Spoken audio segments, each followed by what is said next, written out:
Hello, hello, hello. This is Zach, and you are listening to Reads on the Bitcoin Well podcast channel.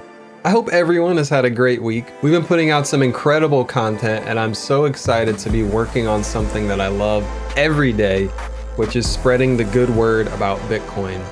We just recorded an amazing webinar yesterday with Matthew Vuk of Second that is building on the ARC protocol, which is working to improve Lightning and simplify cheap and easy payments using Bitcoin.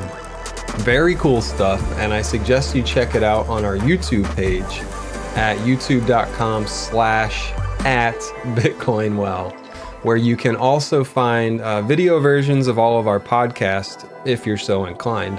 Also, I guess I don't always need to mention the price, but as I record this on Friday morning, Bitcoin is pushing above 72K and looking very good right now.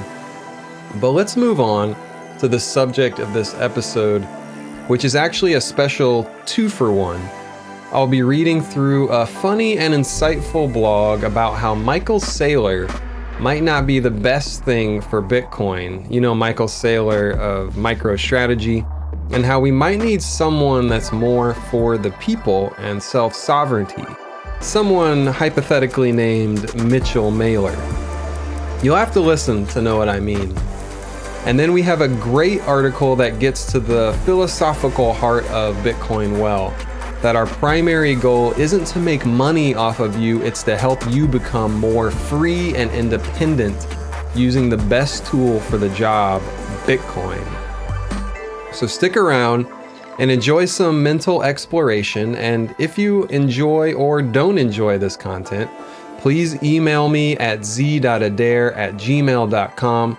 That's z.addair@gmail.com. And I promise to answer your questions or concerns or praise. If you want to send me praise, I'll take it. Everyone, have a great day and weekend and week, and I'll catch you on the flip side.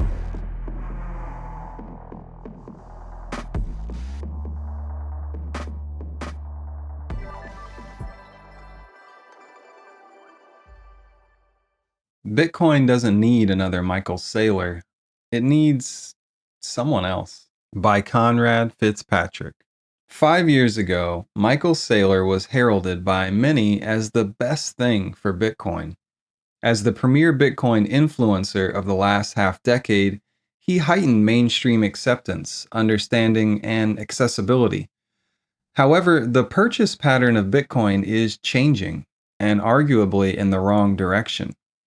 While corporate treasuries have accumulated over 1 million Bitcoin, the number of individual Bitcoin wallets with balances has fallen by nearly 50%. We need someone as influential as Michael Saylor, but for a different cohort. I call this hypothetical new influencer Mitchell Mailer, and here's how he will take Bitcoin adoption to the next level.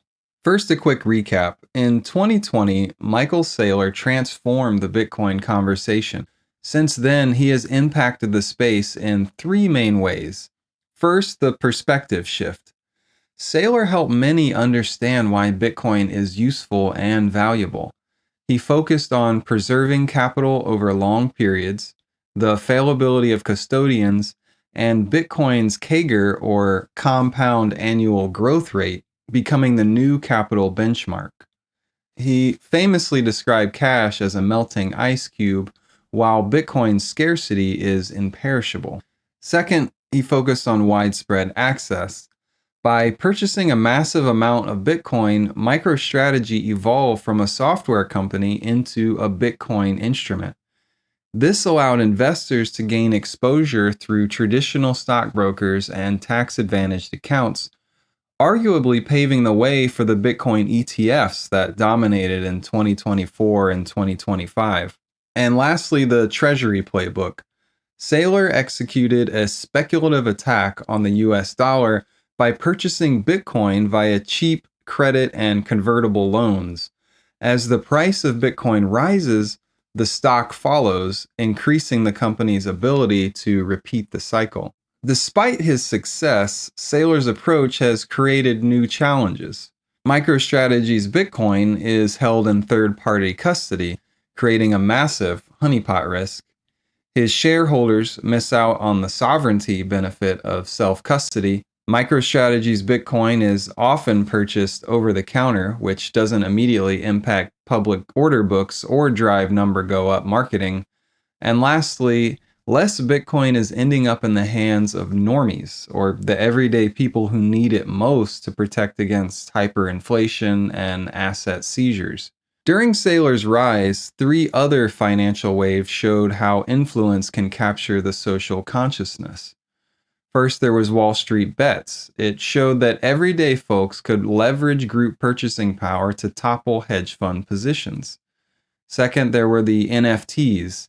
They proved that people could be influenced to value digital scarcity, even if the underlying assets were questionable. And lastly, there was DeFi, or decentralized finance.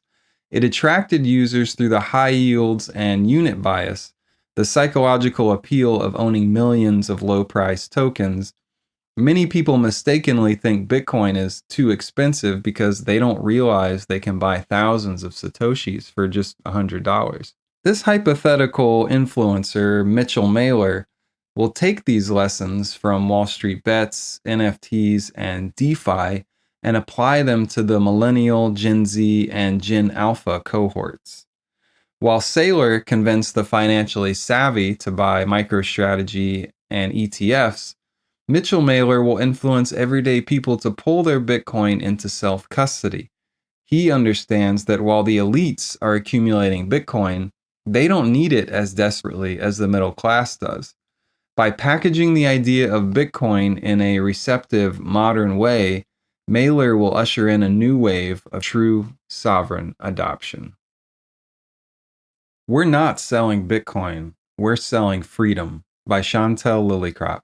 People ask me all the time, why don't you make it easier for customers and just custody the Bitcoin you sell them? It's a fair question. Most financial institutions would kill for the opportunity to hold your assets. Custody means control. Control means fees, and fees means revenue. But this week, I was reminded exactly why we don't take that path and why we never will. I sat down with a brand new Bitcoin Well Infinite client recently. She's the kind of person who's used to having teams manage her wealth. Advisors, accountants, fund managers, the whole setup. First-time Bitcoin buyer, but she was going big. The kind of transaction where you can't afford to mess up. I walked her through her options. She could use a collaborative custody model which eliminates institutional risk while still having expert support whenever she needed it, or she could go full self-custody and have complete sovereignty over her wealth. She didn't even pause. Quote, Bitcoin represents something more than a store of value to me. It represents taking control back into my own hands. I want to learn how to do this the right way. I want to take self-custody, she said. That's it. That's our entire mission in one sentence. Here's the truth. At Bitcoin Well and Bitcoin Well Infinite, we're not selling Bitcoin. We're selling freedom. If we had custody of your Bitcoin, you wouldn't own Bitcoin. You would own a promise. You would be right back where you started, trusting someone else with your wealth, asking permission to access what's yours, hoping the institution doesn't fail or freeze your funds. We've all seen what happens when institutions hold your money. Banks collapse, accounts get frozen, governments seize assets, and you're left waiting, hoping, trusting that someone will do the right thing with your wealth. Bitcoin was created to solve exactly this problem. Why would you recreate it? Here's what most people don't realize. When you truly take self-custody of your own money, something changes in you. You start to unlearn everything you've been taught. You realize you don't need a bank to hold your wealth. You don't need an institution's permission to send money across borders. You don't need to explain to anyone why you're making a transaction or justify where your money is going. You start questioning other things you've just accepted. Why do I need someone else's approval for this? Why have I outsourced this responsibility? What other freedoms have I traded away because it was convenient? Who else am I trusting unnecessarily? Self-custody isn't just about holding your own keys. It's about reclaiming your sovereignty.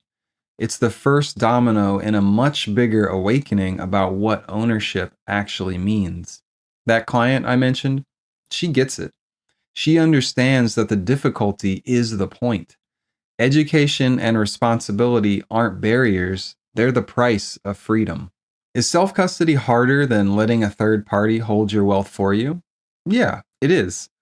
Does it require learning, discipline, and unlearning decades of financial conditioning? Absolutely. Does it mean taking responsibility for your own security, your own backups, your own decisions? Without question. But freedom has never been easy, and it's always been worth it. We could make more money by holding your Bitcoin. We could build a bigger business by becoming your custodian. We could take the easy path that every other financial institution has taken, but we won't because we measure success differently. We measure it by how many people we help achieve true financial sovereignty, by how many people we guide from dependence to independence, by how many people reclaim control over their own wealth. We're not here to be your custodian. We're here to be your guide to financial sovereignty. We'll teach you how to secure your Bitcoin properly. We'll walk you through every step of the self-custody process. We'll answer your questions and support you along the way. We'll help you understand the tools, the best practices, the security measures that matter. But we will never hold your keys for you, because the moment we do, you're no longer free. When you work with Bitcoin Well Infinite, you have options. Collaborative custody solutions that remove institutional risk while maintaining support. Educational resources to learn self-custody the right way. Expert guidance whenever you need it. What you won't have is us making the choice for you or taking the easy path on your behalf. Because freedom isn't something we can give you. It's something you have to claim for yourself, and we're here to show you how.